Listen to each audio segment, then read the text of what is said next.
problemática del queratocono no es solamente en Barranquilla, es una problemática mundial. El queratocono está siendo mal manejado aquí en Barranquilla, en Bogotá, en Colombia y en el mundo entero. Y está siendo mal manejado porque no hemos entendido bien lo que es el queratocono. Y no lo entendemos porque no sabemos lo que es el queratocono. Lo primero que hay que saber es que es una enfermedad. No es como la miopía o el astigmatismo, que hay un defecto refractivo. Esto es una enfermedad debilitante de la superficie corneal, del estroma corneal. Y si bien tiene una manifestación diferente en las diferentes personas, el queratocono no solamente está débil en el estroma central, sino en el estroma periférico. Y de acuerdo al diagnóstico y al manejo inicial que se le da al queratocono, va a depender la evolución del mismo. Entonces, si no sabemos manejar el queratocono, ese muchacho que ustedes están manejando, lo están condenando a un trasplante de córnea futuro. Porque de acuerdo a lo que se le haga al estadio inicial, es lo que finalmente va a repercutir en el futuro del paciente. Entonces, ya partiendo de esa premisa de que es una enfermedad, tenemos que aprender a diagnosticarlo y a darle el manejo inicial, que es lo más importante. El queratocono depende del estadio en que nosotros lo encontremos, vamos a ver qué es lo que le vamos a hacer. Y dependiendo a quién le... Porque al final el médico, el optómetra, el consejero del paciente, es el que le dice qué es lo que va a hacerse el paciente. Porque no es lo que realmente el paciente necesita. Muchas veces no es eso, sino lo que nosotros manejamos. Y eso es una realidad. ¿Por qué un optómetra no recomienda una cirugía refractiva? Casi nunca la recomienda, porque no la conoce bien, o porque no la puede hacer, o porque no sabe, o porque prefiere un lente de contacto. ¿Pero por qué prefiere el lente de contacto? Porque eso es lo que maneja, eso es lo que conoce. Entonces no es que querramos hacerle daño a un paciente, no es que querramos hacer una mala indicación, sino que el conocimiento referente a la enfermedad es el que nos dicta nuestra conducta con el paciente. Cuando un paciente llega a un oftalmólogo, si el oftalmólogo sabe operar anillos, inconscientemente va a inclinar al paciente hacia el anillo. Eso es una realidad. Si el doctor sabe hacer más queratoplastia, inconscientemente va a inclinar, lógicamente dependiendo del estadio.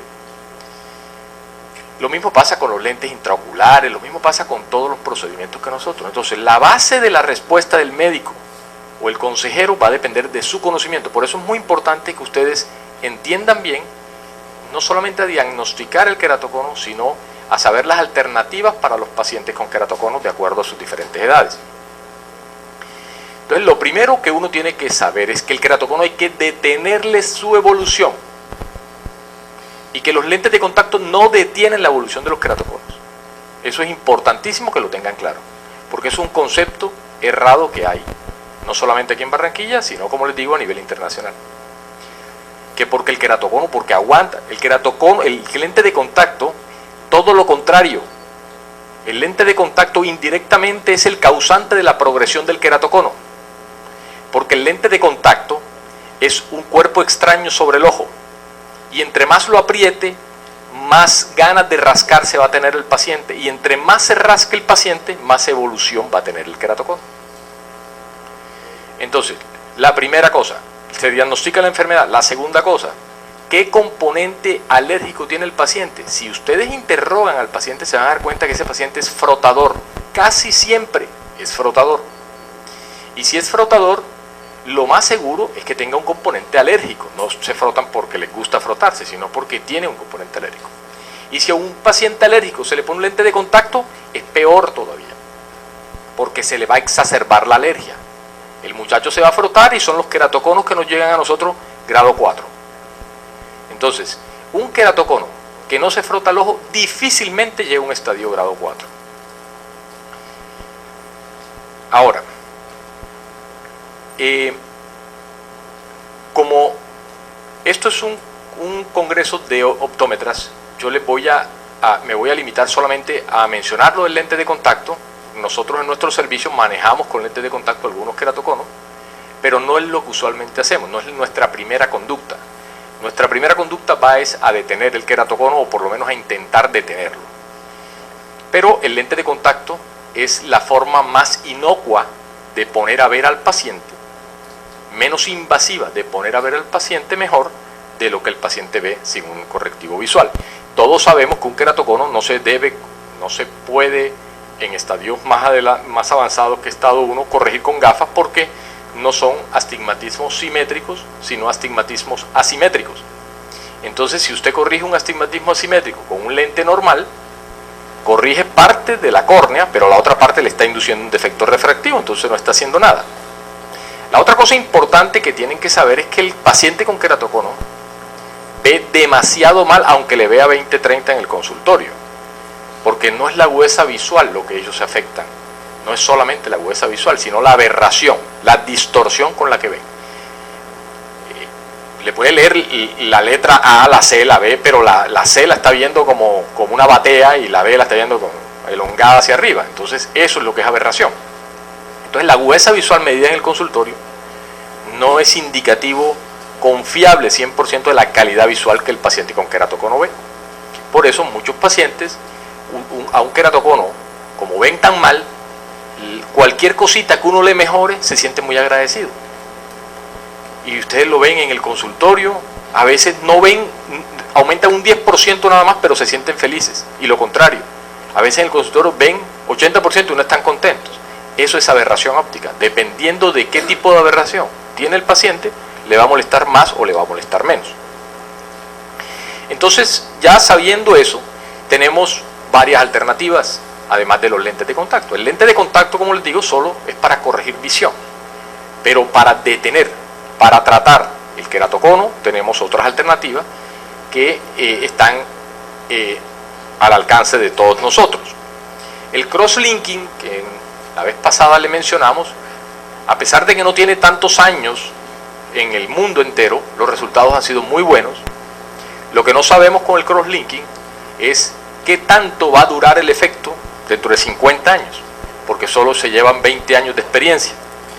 Lo que sí sabemos es que no produce mayor efecto, no produce daño en el lente, no produce daño en la córnea, y lo que vemos inicialmente, el endurecimiento, perdura pasados los 20 años. El crosslinking, como ustedes saben, es un endurecimiento del estroma corneal.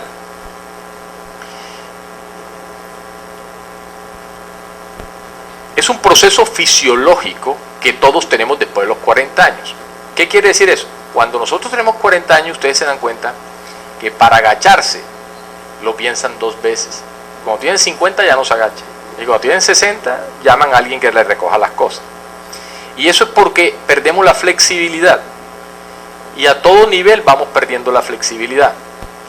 Toda esta pérdida de flexibilidad en el cuerpo del ser humano es desventajoso para el cuerpo, porque usted pierde la elasticidad del cristalino, el músculo le sigue funcionando, pero ya no acomoda.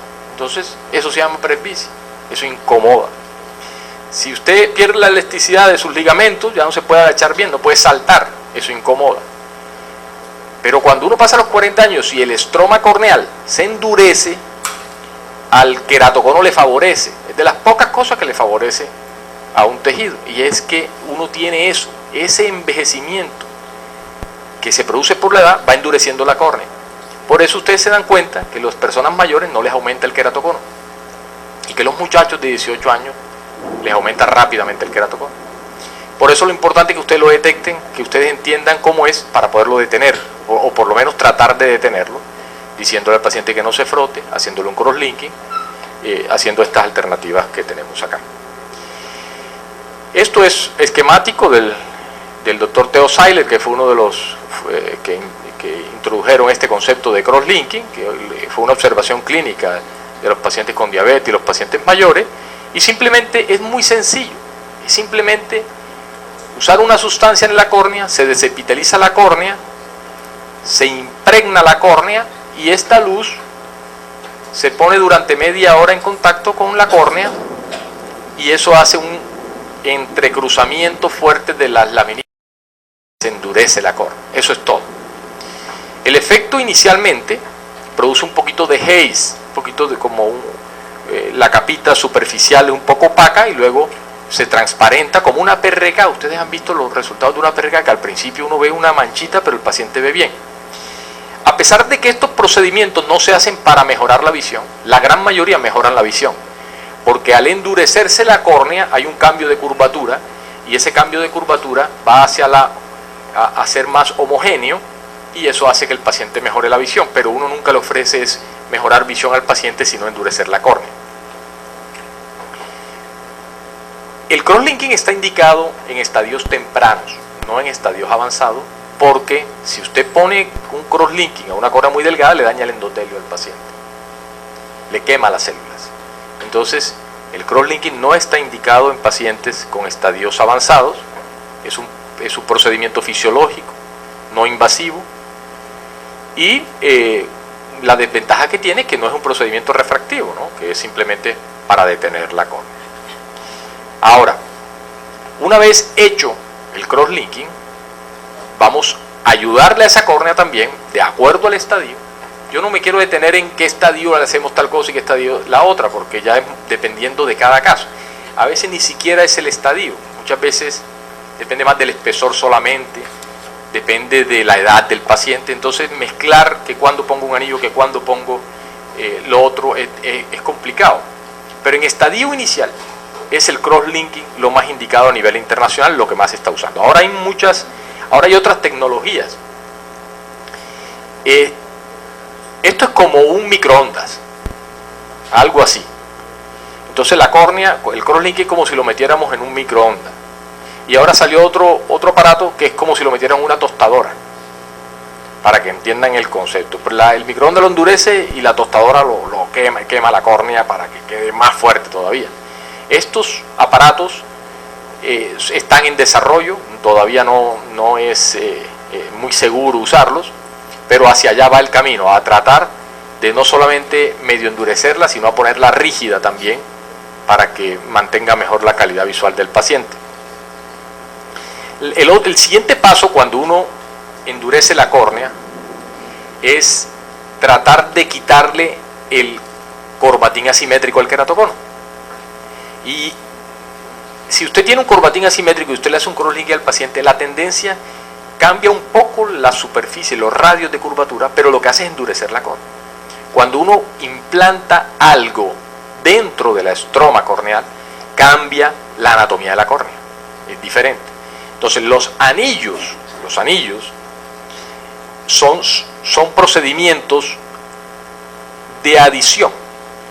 Cuando el doctor Barraquer empezó cuando empezó Sato allá en Japón y Fyodorov en Rusia a cortar la córnea, cuando se dieron cuenta que un niño se cortó la córnea y le indujo astigmatismo y otro que se cortó le mejoró el astigmatismo que tenía, se dieron cuenta que cortando la córnea inducían unos cambios de la superficie corneal que podían corregir y empezamos a cortar las córneas. En el mundo entero se cortaron las córneas, la queratotomía radial. Después nos dimos cuenta, después de 20 años de estar cortando las córneas, que esas córneas muchas quedaban débiles y si uno las frotaba generaba un queratocono inducido. Por eso les decía, ¿qué tipo de queratocono? Porque no es lo mismo tratar un queratocono inducido o una ectasia post cirugía refractiva que a un queratocono de patología de origen congénito o primario. Entonces, esas cirugías, para que entiendan el concepto de la córnea, las intervenciones en la córnea son procedimientos de relajación, que tú cortas la córnea, esperas que se doble la córnea porque la debilitaste, la queratotomía radial. Procedimientos de sustracción de tejido, que es restarle espesor a la córnea, quitarle a la superficie corneal. Si usted le quita en el centro, aplana la córnea. Si usted le quita en la periferia, incurva la córnea. Entonces la queratomileusis del doctor Barraquer, que era congelaba la córnea, la tallaba en el centro y la ponía, corregía miopía, se llama ley de espesores. Si quita en el centro, aplana, si quita en la periferia, incurva. El láser lo que hizo fue cambiar el torno